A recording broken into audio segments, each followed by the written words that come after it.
Bem, uma coisa que me marcou muito é sobre essa rivalidade, né? Essa rivalidade entre a crença espiritual, religiosa, indígena e as crenças da civilização ocidental, né? Sejam evangélicos ou católicos, né? Aconteceu um fato assim que é o marco para se entender todo esse processo. Por exemplo, havia uns missionários evangélicos vindo do Canadá e eles criaram uma casa para eles, né, para evangelizar os índios e também repassar a alfabetização aos indígenas. E no conceito deles, eles achavam que nós temos as plantas sagradas, né? Nós temos várias plantas sagradas e essas plantas sagradas elas representam os espíritos dos nossos antepassados e são essas flautas sagradas que personalizam esses espíritos bons dos nossos antepassados. Então existem várias categorias de flauta que também está ligado com os diferentes clãs que existem dentro da sociedade parecia hoje.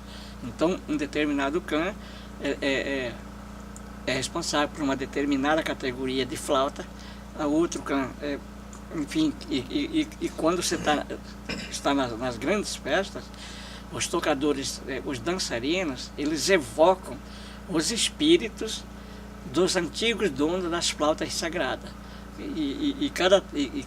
Cada flauta daquela lá tem uma particularidade musical, né, que só os mais antigos que dominam perfeitamente todo esse conhecimento da questão das flautas sagradas e as atividades culturais, espirituais e religiosas.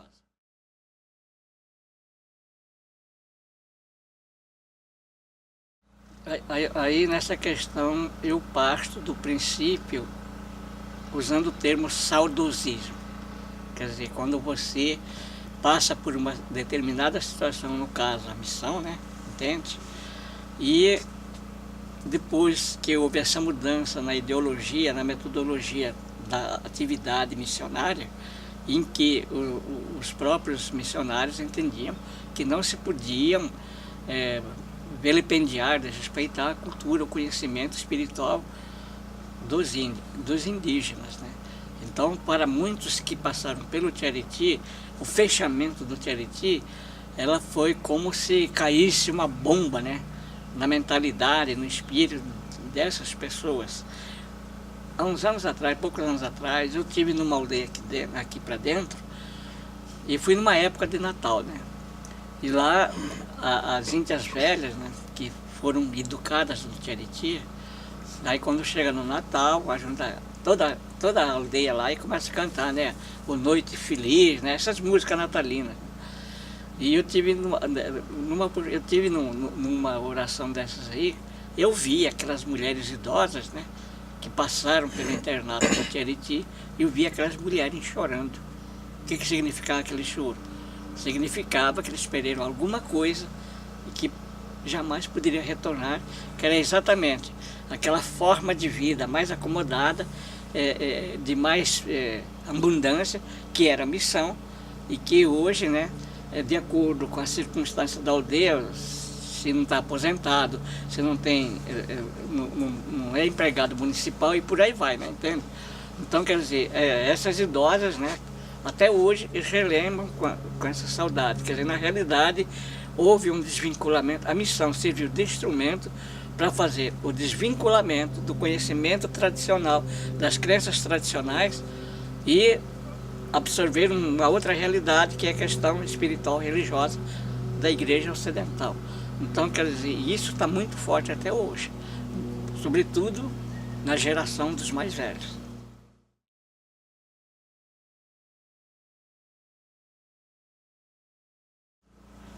Eu fui batizado e crismado na Igreja Católica, fiz a primeira comunhão. Enfim, aprendi a rezar o terço, a ladainha, o Pai Nosso, por aí vai, né, entende? Rezar para os santos.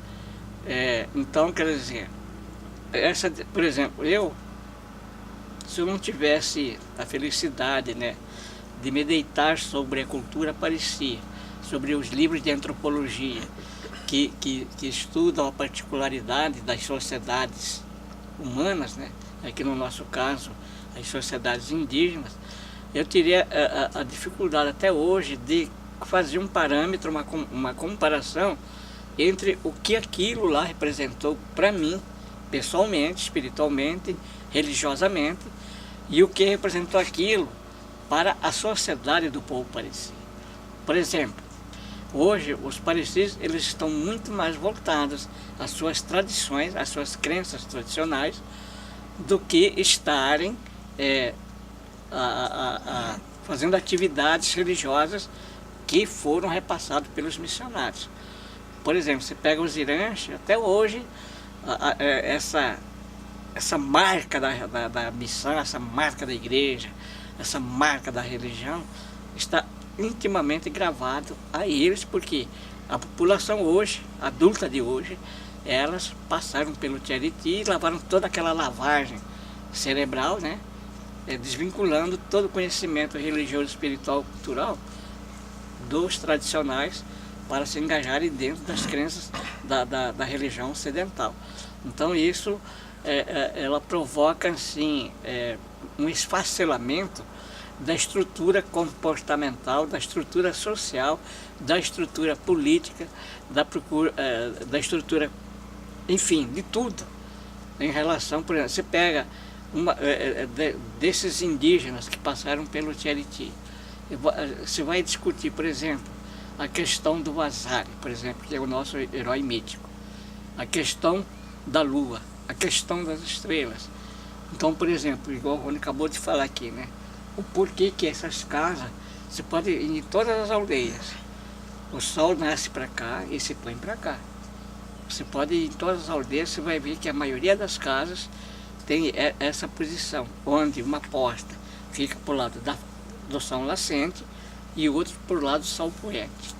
E os mortos, né, quando são enterrados, que nós, os parecia, até hoje mantemos a tradição de enterrar nossos mortos dentro da maloca. E interessante observar, né, que os defuntos, né, eles são enterrados com a cabeça virada para o lado do sol nascente e os pés virados do lado do sol poente. Hoje, praticamente, os parecidos não fazem mais essa prática. Mas assim, eu tive a oportunidade de observar que em cima das sepulturas se colocava biju, carne socada no pilão, a xixa. Então, então para que era aquilo? Porque a alma dele tinha que atravessar uma longa caminhada, né? O seu espírito tem que fazer uma longa caminhada e nessa caminhada é onde ele vai usar, né, esses alimentos para longa caminhada até chegar no outro lado, onde a alma dele vai ter que ficar permanentemente.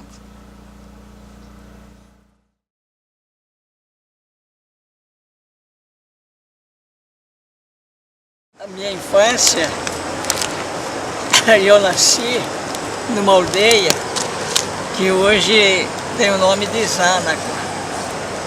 Zanaco é nome de uma palmeira que nasce na beira das cabeceiras do rio. E essa aldeia ficou abandonada por muitos anos. E hoje um primo meu, mais velho que um primo meu, ele reabriu a aldeia lá, está morando lá com as filhas e o genro dele. Só essa família que hoje mora no Zanaco. Então Zanaco era a aldeia da minha grande família, né? Juntando todas as pessoas da minha família hoje, acho que dá em torno de aproximadamente umas 100 pessoas dentro de uma linhagem direta. E nessa época, quando eu completei 2 anos em Zanaco, o fluxo de missionários entre Diamantino e o Charity era muito grande. Então, como a aldeia Zanaco era uma aldeia que ficava próxima dessa estrada que era utilizada pelos missionários na época, e nessa época então minha mãe, o cacique João Garimpeiro, conhecido João Rezomai, né, ele achou por bem me entregar na mão das freiras, dos padres, para me criarem, né? Porque eu tive conhecimento depois, né, que ele me mandou para a missão dos padres porque a minha mãe era uma mulher muito andaria, ela era sem marido e ela andava muito, então e o João achava que eu estava sendo muito judiado. Aí quando eu cheguei no Tiaritia, né, na missão Tiaritia, ali tinha a residência, o internato das meninas, o internato dos meninos, os meninos a partir de 10 anos, 8 anos, 10 anos acima, né? E tinha a residência dos solteiros, quer dizer, os rapazes já em idade de casar, então tinha também o estabelecimento próprio deles. Aí então eu fiquei no internato das freiras até meus 7, 8 anos, mais ou menos, né? Aí pelo tamanho e pela idade já, aí me passaram para a residência dos meninos, né? Naquela época dava em torno de uns 30 meninos lá internados, né? Aí nesse período, né, eu estudava na escola da missão, eu concluí todo o primeiro nível de ensino, e como lá não tinha ginásio, naquela época a gente falava ginásio, né, que hoje inclui o ensino fundamental completo. Aí os missionários acharam por bem me mandar para Diamantina para internar lá no lar do menor, né, que recebia meninos dos sítios, das cidades vizinhas, para terem o acúmulo de estudo em Diamantina, num sistema de internato. E ali eu estudei até concluir o ginásio, e ao terminar o ginásio eu retornei para a aldeia,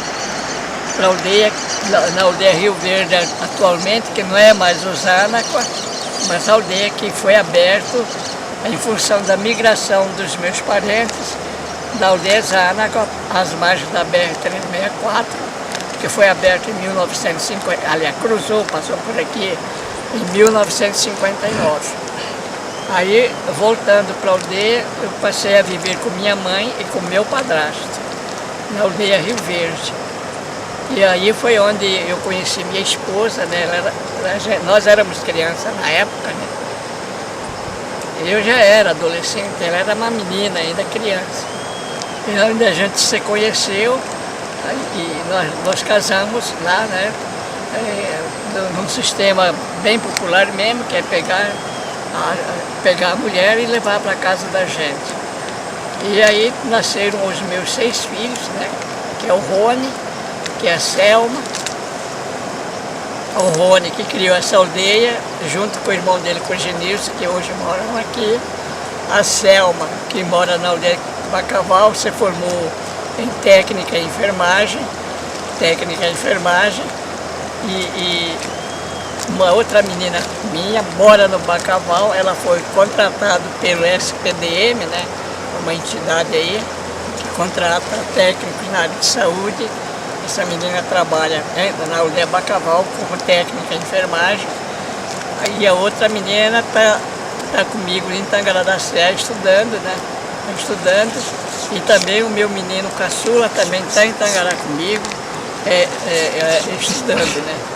Então a nossa proposta, a proposta da família, do Rony, é nós fortalecer essa aldeia, né? Como você viu, né? Então, ele está investindo na infraestrutura. E a grande vantagem da aldeia é que tem muito apoio da Prefeitura Municipal de Campo Novo do Parecis, e esse laço de relação entre a aldeia, através do Rony, e a Prefeitura de Campo Novo é muito estreita, e isso tem favorecido muito a aldeia, tanto é verdade que é uma das aldeias que mais se desenvolve, né, em todos os sentidos. Inclusive o Rony quer transformar essa aldeia num ponto turístico que seja enquadrado no SEDETUR, Secretaria de Turismo Ecológico e Ambiental e Cultural do município de Campo Novo, e na agenda que a Prefeitura está montando, essa aldeia faz parte desse processo, dessa agenda para o desenvolvimento da cultura aqui. Então o Rony já está pensando em todo esse sistema, né? Em termos de artesanato, né? Plumário, tudo, cocares,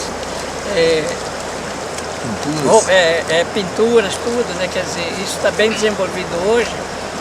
Tanto é verdade que hoje nós temos condições de aprimorar, aliás, de preparar um grupo bastante de pessoas para receber os futuros turistas que aqui vêm passear, conhecer a cultura indígena, conhecer a natureza, enfim, tudo isso.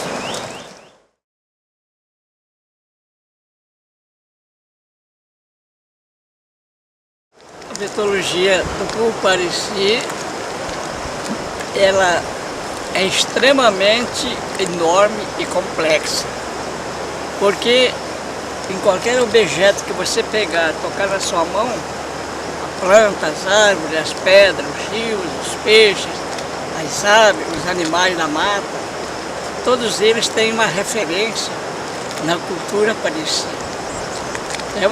É uma vasta história que até hoje eu não me preocupei em me aprofundar. Porque é uma situação extremamente complexa, né? Por exemplo, se eu pego o buriti aí, né? Por que o buriti nasce, tem as frutas e ela cai, e a anta vem, ela come. Então, tudo isso tem uma referência na nossa cultura. Por exemplo,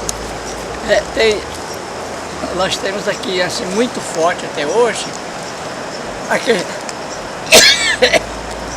questão de um pássaro noturno que nós chamamos no nosso idioma de Tihanari. Tihanari, ele é o espírito mau, né? Ele é o oposto do Utyahalit. O Utyahalit é o espírito do bem e o Tihanari é o espírito do mal. É o espírito que congrega você a ser prejudicado com doenças, com acidentes graves, enfim. Então, hoje, o que se pratica muito fortemente na cultura pareci hoje é sobre a questão do Utyahalit e do Tihanari, que são personagens do mal e do bem. Então, quanto à referência à natureza, por exemplo, nós estamos chegando numa época em que as frutas no campo estão amadurando. É um período específico do ano aqui na região. Tem o período específico das flores, tem o período específico da colheita, entende? Então existe um calendário dos parecis que hoje não se pratica muito, o hábito de fazer o sistema de vida de acordo com o calendário, do ecossistema. Período de chuva, período de seca, período de flores, período de frutas, período de fecundação dos animais, das aves, enfim. Tudo isso tem uma referência na cultura do Pareci. E falando nesse aspecto da cultura, é bom relembrar o mito Vazari, que é o nome dessa aldeia aqui, né? Então, o Vazari, ele foi um grande espírito, aliás, um grande ser. Era ele mais 4 irmãos, que quando os Parecis saíram da pedra, como diz a lenda, na nossa cultura, o Vazari, ele foi tipo um grande profeta que saiu pelo Chapadão, dividindo os dialetos Parecis, os subgrupos Parecis, principalmente os Kozarini, no leste do Chapadão dos Parecis, os Waimaré, na parte setentrional da Chapada dos Parecis, e os Kozarini, que é a minha raça, na parte mais ocidental da Chapada dos Parecis. Então essa história do Vazari é extremamente importante, que até hoje, quando existem as festas cânticos, né? O nome desses heróis mitológicos, eles são invocados na cantoria. em função de que naquela dança relembra os espíritos dos parentes passados, relembra os espíritos dos grandes heróis mitológicos, e aquela comemoração é dedicada particularmente a cada um desses seres. E a alimentação durante o ritual, as danças e os cantos, ela obedece à importância hierárquica desses seres míticos dentro da cultura parecida. Então essa é uma questão muito forte hoje, que tanto as igrejas adventistas como a Igreja Católica não conseguiram destruir dentro do povo parecido.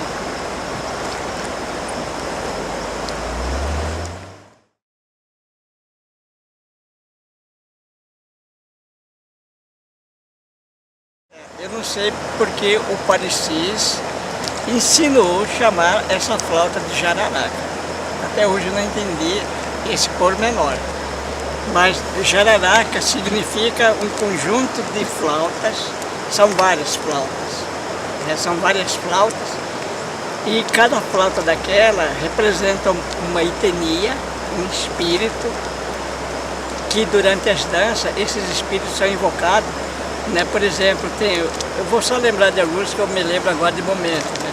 Tem o Yamaka, tem o Zerátelo, tem outros, né, que não lembro o nome. Então, nas danças, cada grupo de dança ele vai cantar um tipo de canto que expressa o espírito daquela determinada flauta, que são várias. E elas são sagradas porque, se a gente percorrer todo o Chapadão dos Parecis, que são mais ou menos 12 milhões de hectares de terra, você não vai encontrar essa taquara em lugar nenhum da Chapada dos Parecis. Você vai encontrar em um lugar, neste único lugar. É só nesse lugar que dá essa taquara, essa flauta sagrada.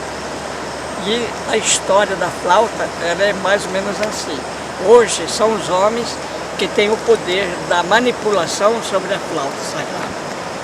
Em outras épocas, na nossa cultura, quem era responsável pelo cuidado, pela manipulação dessas flautas, eram as mulheres. Mas ocorreu um fato no passado em que as mulheres desobedeceram às regras da seriedade de como tratar o Yama, a jararaca, e então tomaram, o Vasari tomou a responsabilidade da flauta sagrada e passou para os homens. E como castigo hoje dessas festas onde se toca no terreiro com as flautas sagradas, as mulheres não participam da dança, não podem ver as flautas, em função dessa prevaricação que as mulheres fizeram no passado. Então, quando há a dança das flautas, só os homens fazem a dança das flautas. E o importante é falar que os Parecis ainda hoje acreditam que no local onde se tem essa flauta, que é o único lugar, como eu falei, então nesse lugar, antes de se adentrar nessa mata, tem que se fazer uma oferenda para os espíritos. Xixa, biju, carne, cigarro, fumo, né? Aí, quando você vai tirar as flautas, você faz esse pequeno cerimonial a uma distância do capão da flauta. Aí, depois dessa reza, é que se pode adentrar. Porque se não fizer essa reza, para ir lá tirar as flautas, você pode ser atacado por maribondos ou ser mordido, ofendido por cobras venenosas. Então isso é muito presente na nossa cultura. Aí, em função de todos esses detalhes, é que existe essa normativa de como manipular, de como usar essa flauta sagrada, denominada como jararaca. E essa área onde tem esse tipo de taquara, que tamanho que é mais ou menos e ela está bem preservada? Existe um segredo? Nem todo mundo sabe onde está ou todo mundo sabe? Ela é um lugar curioso. Ele é um lugar curioso porque você anda no Chapadão, como esse Chapadão que você tá andando aqui, é a mesma coisa. Aí de repente, para você chegar, aí você vai descendo o terreno levemente, aí de repente você se dá de cara com uma floresta do tamanho dessa aqui ou até maior. E ela só está numa redoma, dentro de uma bacia do terreno, do Chapadão, é uma bacia. E aí nessa bacia criou essa floresta. E essa floresta é onde tem essa flauta sagrada. Você não encontra essa flauta, essa taquara, em lugar nenhum dos 12 milhões de hectares da Chapada dos Parecis.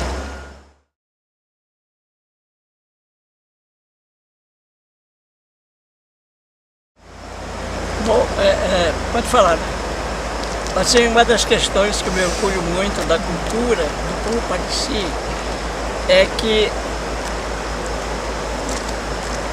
nós estamos fazendo um trabalho de fortalecimento da cultura Parecis desde que a pessoa nasce, desde criança, até ela se tornar uma pessoa adulta. Então, esse é um trabalho que hoje é levado adiante pelos anciões de hoje, pelas pessoas mais antigas, e o temor que eu tenho é que isso, com o tempo, se perca, porque a juventude de hoje, a juventude dessa geração mais nova, elas não estão preocupadas, e nem os pais deles estão preocupados, as mães estão preocupados em fazer uma demanda, né? Fazer com que os filhos, de fato, assumam uma seriedade, uma responsabilidade de manter essa cultura do povo Parecis. Assim, e pelo que a gente vê, né? Um que outro que é da minha geração, da minha idade, são raros as pessoas dessa geração minha que ainda continuam praticando a divulgação, a expansão da cultura. Mas o trabalho que eles fazem é extremamente pequeno frente ao volume da necessidade de restabelecer de fato a cultura do povo Parecis.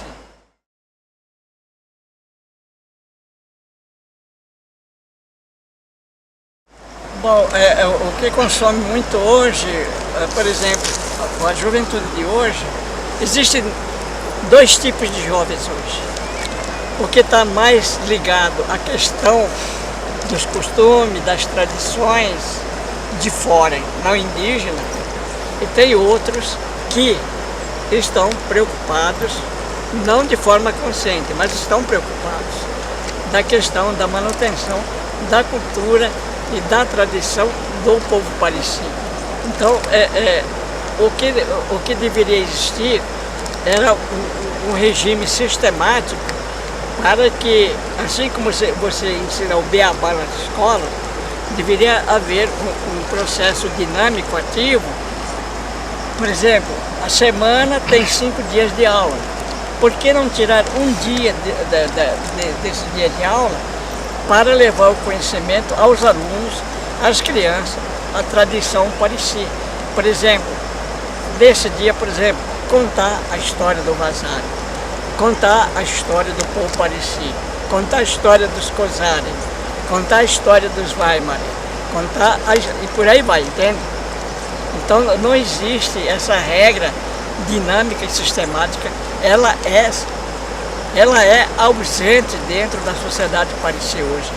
Enquanto não se criarem consciências igual a minha, que de fato formem a frente do trabalho, que de fato interfira na comunidade, nas aldeias. Por exemplo, o cidadão chegar numa escola, né? São 9 horas da manhã, hora de recreio. Nós não vamos sair para o recreio.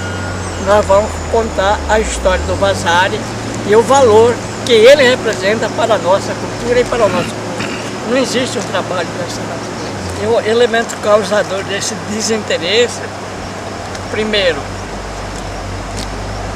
vem a questão das necessidades atuais dos parecis. Necessidade número 1, dinheiro. Necessidade número 2, vestuário. Necessidade número 3, alimentação. Necessidade número 4,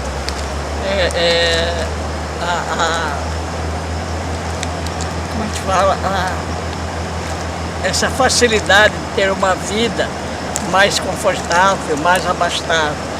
Então essas interferências de fora fazem com que os parecis, os jovens, principalmente os jovens, não se declinem para a questão da valorização cultural. Então para eles é muito mais importante fazer um veraneio em Tangará da Serra do que fazer uma reunião para discutir a cultura parecida. Então você não vê essa preocupação por nenhuma parte da sociedade parecida, seja homens, mulheres, adultos, crianças, professores, enfim, por aí vai, né? Enfermeiros, você não vê essa preocupação. Bom, o temor meu é que uma hora, né, igual tem aquele ditado, né, do zumbi, né, que é aquele espírito meio doidão, né, sem referência nenhuma, né, sem pé, sem cabeça. Então o Pareci chegar num momento de sua história em que todas essas referências, esses valores culturais sejam eliminados e que o povo Pareci passe a serem de fato zumbis, sem nenhuma referência cultural, sem nenhum conhecimento cultural, sem nenhuma proposta política, cultural, social e econômica para restabelecer e refortalecer o que ainda existe, que está muito esfrangalhado, né? Então deveria, quer dizer, nascer uma geração que tenha essas preocupações, que tenha a capacidade de entrar nas escolas, junto com os professores, e dentro da dinâmica do currículo escolar, da dinâmica da sala de aula, introduzir esses conhecimentos didaticamente através das escolas. Eu acredito que enquanto não houverem cabeças pensantes, que adotam, que assumam esse processo, a cultura do povo Pareci, ela vai ficar entre uma faca de dois gumes, que ela pode ser prejudicada ou ela pode ser valorizada num determinado momento da vida, num determinado momento de situação. Então, quer dizer, deve haver eu digo uma revolução, que a sociedade Pareci assuma como um todo, um ditado muito popular, que assuma como um todo a restauração da cultura, dos conhecimentos e das tradições do povo Pareci.